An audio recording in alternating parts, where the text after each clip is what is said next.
Alors, Emmanuel Macron est-il allé un peu trop loin aujourd'hui? Pour en parler, Alexandre Négrus, bonsoir. Bonsoir. Vous êtes juriste en droit international, fondateur de l'Institut d'études de géopolitique appliquée et co-auteur de Géopolitique du XXIe siècle aux éditions Ellipse. Anthony Bélanger est avec nous également. Bonsoir Anthony. Bonsoir. Spécialiste des questions internationales. Et Caroline Hennecoff-Leginter, bonsoir. Bonsoir. Spécialiste des questions politiques. Pourquoi Emmanuel Macron monte en pression comme ça depuis quelques jours maintenant sur la situation en Ukraine? Qu'est-ce qui se passe? Alors, il y a un contexte lié à l'évolution de la guerre d'Ukraine. Et si on analyse le discours d'Emmanuel Macron par rapport à celui qu'il tenait au début de la guerre, où il parlait encore d'une garantie de sécurité pour la Russie, il disait qu'il ne fallait pas humilier Vladimir Poutine. Aujourd'hui, force est de constater que à l'aune de l'affaiblissement du soutien militaire ou du blocage du soutien militaire américain et du temps faible que vit l'Ukraine, l'Élysée a compris qu'il fallait changer de logiciel, de matrice, et qu'il fallait s'engager dans ce que l'on appelle, dans la grammaire géopolitique, de la dissuasion conventionnelle. Anthony. C'est exactement ça. Moi, je fais partie de ceux qui, au début, en entendant Emmanuel Macron, vous savez, parler d'envoi de troupes au sol en Ukraine, ont sursauté, on commençait à se dire, mais qu'est-ce que c'est que cette affaire? Surtout qu'en plus, il y avait un côté tous derrière et lui devant, c'est-à-dire qu'il y avait personne en Europe qui soutenait ce type de position. Et puis, en réfléchissant 2 minutes... C'est toujours un peu le cas. Ce qui est toujours un peu le cas, il y a aucun souci. En réfléchissant 2 minutes, je me rends compte qu'en fait, cette situation s'est reproduite de manière incessante depuis le début de la guerre en Ukraine. C'est-à-dire, non pas que la France était devant, que les autres étaient derrière, mais qu'à chaque fois, il y a eu des lignes rouges qu'on a sautées allègrement. C'est-à-dire qu'à chaque fois, on avait d'abord juré qu'on n'enverrait pas de missiles, juré qu'on n'enverrait pas d'avions, juré qu'on n'enverrait pas de soldats de tanks, juré qu'on n'enverrait pas de moyens de rétorsion à moyenne distance, puis à longue distance, et finalement, toutes ces armes ont été livrées à l'Ukraine au fur et à mesure. Et les pays les plus réticents n'ont pas été les derniers à les livrer, je pense à l'Allemagne.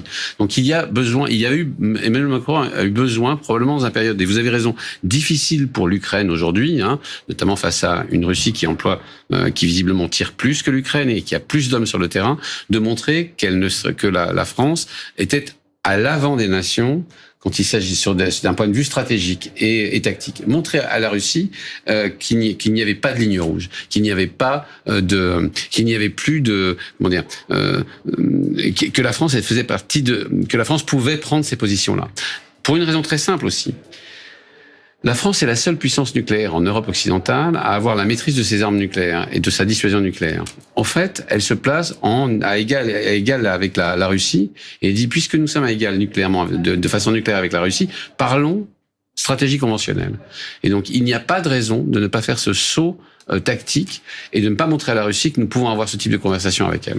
On a vu la réaction des oppositions notamment. Alors, les oppositions, les partis politiques crient un peu à l'inconscience du président de la République. Quand on écoute ce que dit Anthony, vous allez me dire si vous êtes d'accord, on a un peu l'impression finalement, on peut se demander, est-ce que le président a, entre guillemets, raison avant tout le monde ou est-ce qu'il est inconscient? En fait, ce qu'il faut réaliser, c'est que Vladimir Poutine impose depuis plusieurs années un rapport de force à ce qu'il appelle l'Occident collectif.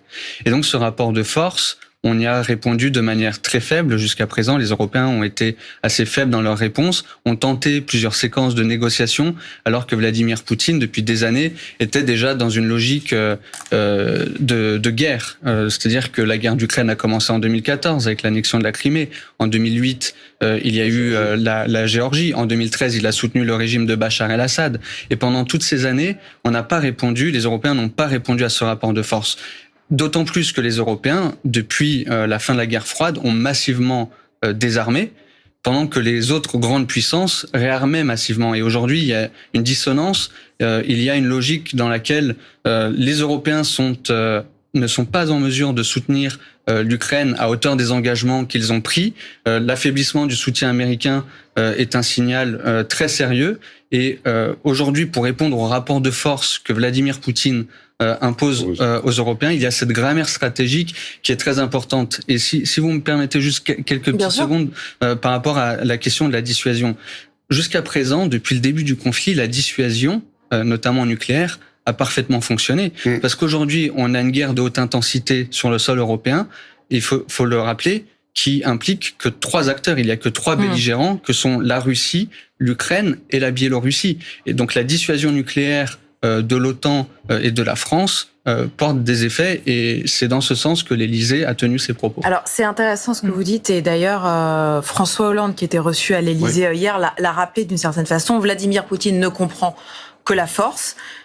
Donc, on doit se montrer fort, mais est-ce qu'on est assez fort ? Alors, en fait, à ce type de défi que vous décriviez parfaitement, qui est un défi géostratégique, qui pour l'instant a été conduit par la Russie à chaque fois. C'est-à-dire que la Russie, qui n'a cessé de mettre des lignes rouges, n'a cessé de les oublier. Elle n'a pas passé son temps à dire que si les Européens ajoutaient des armes, ce serait une ligne rouge. Et puis finalement, rien. Il ne s'est rien passé. Donc on a vu que la dissuasion... En fait, les lignes rouges des deux côtés sautent les unes après les autres, Voilà, c'est ça ? les unes après les autres. Mais il y a deux manières de réagir. Il y a la façon que décrit François Hollande, qui disait hier, écoutez, il vaut mieux se taire et ne pas dire ce qu'on fait, et faire ce qu'on a dit qu'on ne ferait pas. Se taire. C'est une attitude qui peut être discutée et qui correspond effectivement à ce que François Hollande aurait probablement fait. C'est une manière aussi de déconsidérer la parole du président de la République aujourd'hui, qui lui a une deuxième attitude qui dit non. Il faut intervenir, il faut aller, non pas aller dans l'escalade, mais au moins utiliser cette grammaire de la dissuasion que seul Poutine comprend. Voilà, ça c'est les deux attitudes possibles. Ce que ne peuvent pas faire, ce que la France a dit qu'elle ne ferait pas, c'est ce qu'ont fait les Allemands. C'est-à-dire de dire qu'il n'est pas question d'envoyer des hommes sur place. Donc on voit bien que là, il y a de la part un affrontement quasiment ad hominem entre Emmanuel Macron et Vladimir Poutine, qu'Emmanuel Macron a choisi son camp, pas celui de Hollande qui consistait à ne rien dire, mais celui de la France qui consistait à utiliser cette grammaire de la dissuasion, tout simplement parce qu'il considère que la Russie est, entre guillemets, prenable, c'est-à-dire qu'elle fait partie, que cet affrontement entre Moscou et Paris, entre Vladimir Poutine et Emmanuel Macron, pouvait avoir des avantages stratégiques et aussi des avantages politiques intérieurs. Mais ça, on le verra peut-être avec vous. Oui, tout à fait. Oui, effectivement, il faut rappeler qu'Emmanuel Macron est par ailleurs un président en campagne, que les Européennes, c'est dans 100 jours maintenant, et que à travers sa prise de position, on voit bien qu'il souhaite cliver l'opinion avec à la fois son propre camp, qui serait celui de la résistance, et le camp du Front du Rassemblement national qu'il pointe du doigt en les désignant comme des soutiens à Vladimir Poutine. D'ailleurs, on se rappelle que dans le discours... Donc c'est soit être lâche, soit être un héros. Soit être lâche, soit être un héros. Et il se sert de cela pour pointer du doigt les favoris des sondages. Il faut rappeler que le Rassemblement national reste toujours 10 points au-dessus de Renaissance dans les sondages pour les prochaines européennes. Et il faut rappeler que dès son discours de politique générale, Gabriel Attal avait pointé du doigt le Rassemblement national et le soutien supposé de Marine Le Pen à la Russie. Donc à la fois il est en campagne, et en même temps il faut rappeler qu'Emmanuel Macron va terminer d'ici 2 ans son second mandat, et qu'il a aussi l'obsession, il ne s'en cache pas et son entourage ne le cache pas non plus, l'obsession de marquer l'histoire de son empreinte, et il a cette réelle volonté aussi de prendre le lead en Europe. Je voudrais qu'on écoute Olivier Faure, le patron du PS, qui était sur notre antenne sur France Info tout à l'heure. Écoutez ce qu'il dit de ce que leur a dit, ce qu'a dit le président de la République au président de parti ce matin.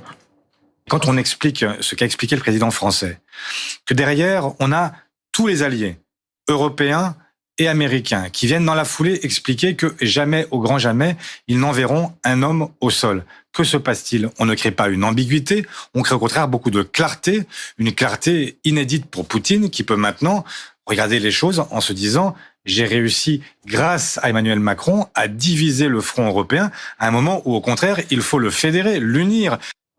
Alors, vous disiez tout à l'heure, les Européens n'ont pas arrêté de dire on n'y va pas, et finalement ils y vont petit à petit. C'est toute la question. Là, ce que nous dit Olivier Faure, c'est que avec les propos d'Emmanuel Macron, notre désunion européenne éclate au grand jour.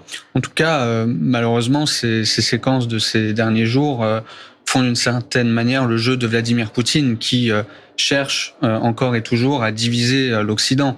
Le soutien américain en 2024 est suspendu avec l'élection présidentielle, et puis il lui reste à écarter l'unité européenne, qui, comme je le rappelais tout à l'heure, au début du conflit, les Européens ont été au rendez-vous en termes d'unité. C'est-à-dire qu'ils ont réussi à parler d'une seule voix, à mettre en place des mécanismes, à faciliter un certain nombre de choses, comme la félicitation européenne pour la paix. Et aujourd'hui, alors que le soutien américain flanche, on fait preuve d'une certaine désunion. Cela dit, il est important de faire comprendre aux populations européennes que le temps du réarmement est venu. Je disais tout à l'heure que les Européens ont massivement désarmé depuis la fin de la guerre froide. On a désarmé sur le plan militaire, industriel, mais aussi sur le plan moral et psychologique. C'est-à-dire, on s'est habitué au doux commerce, notamment les Allemands, et on en voit encore aujourd'hui les séquelles. Je vous coupe parce que c'est ce qu'a dit Poutine d'ailleurs dans son dernier discours. Il nous met en garde en disant mais nous on sait ce que c'est que la guerre. Vous avez oublié ce que c'est que la guerre, les Européens. C'est tout le pari. C'est tout le pari. C'est pas le pari de Pascal, c'est le pari d'Emmanuel Macron en l'occurrence. C'est-à-dire d'être à l'avant-garde d'une Europe qui se réarme. Il sait qu'en ce moment, l'Europe n'a ni les moyens, n'a pas encore les moyens, n'est pas encore en économie de guerre, n'a pas les moyens encore de subvenir en termes de munitions et même en termes d'argent entièrement à ce que voudrait l'Ukraine. Donc il y a une période de flottement là. Et il veut combler cette période de flottement par un discours fort. Et un discours où il dirait les Européens finiront par nous suivre. Ils finiront par s'unir autour de l'idée qu'on n'abandonnera jamais l'Ukraine. Et le meilleur moyen de dire, c'est le pari d'Emmanuel Macron, hein, est-ce qu'il est gagné, est-ce qu'il est perdu? Pour l'instant, on est entre les deux. Le meilleur moyen, pense-t-il, de faire bien comprendre aux Russes que l'Europe ne lâchera jamais le morceau, c'est de repousser les limites. Par ailleurs, je voudrais dire à tous ceux qui pourraient être inquiets, parce qu'effectivement, c'est très inquiétant. Oui. D'abord, il n'y a pas de guerre en Europe depuis 30 ans, et même on pourrait dire qu'il n'y a pas de guerre en Europe depuis 70 ans. Et que tout à coup, vous avez la réintroduction, la réémergence de la guerre en Europe. Leur expliquer qu'il s'agit pas il s'agit pas d'envoyer ses enfants ou ses petits-enfants en conscription pour l'instant. D'ailleurs, Stéphane Séjourné l'a même dit lui-même, ce qui est en jeu, c'est de mettre en échec la Russie mais non pas sans faire la guerre à la Russie. C'était un peu ambigu, mais et que de toute façon, si on devait envoyer des soldats, ce serait d'abord les soldats, des soldats professionnels. Avant d'être des conscrits. Bien entendu, avant d'être des conscrits. La France, comme l'Europe, a des soldats professionnels à envoyer. Mais c'est rassurant. C'est pas pour autant que c'est rassurant, mais ce que j'essaie de dire, c'est qu'on est bien là dans une étape suivante qui n'est pas la conscription générale, mais bien de discuter si un jour ou l'autre, on pourra envoyer des soldats professionnels assister les Ukrainiens. Et Emmanuel Macron fait le pari que l'Europe finira par le rejoindre. On va retrouver Benjamin Morel dans un instant pour lui demander ce que pensent les Français pour parler de l'opinion.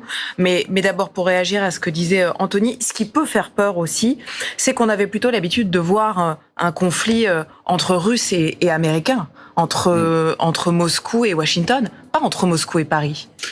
Et ça, c'est très choquant pour nous. Ce qui se passe aujourd'hui est existentiel en fait pour l'avenir du continent européen et en particulier de l'Union européenne. Vladimir Poutine est dans une logique impérialiste. Il est dans la continuation de l'Union soviétique. Il le montre dans son esprit de conquête de territoire. Et il y a aujourd'hui un choc des volontés.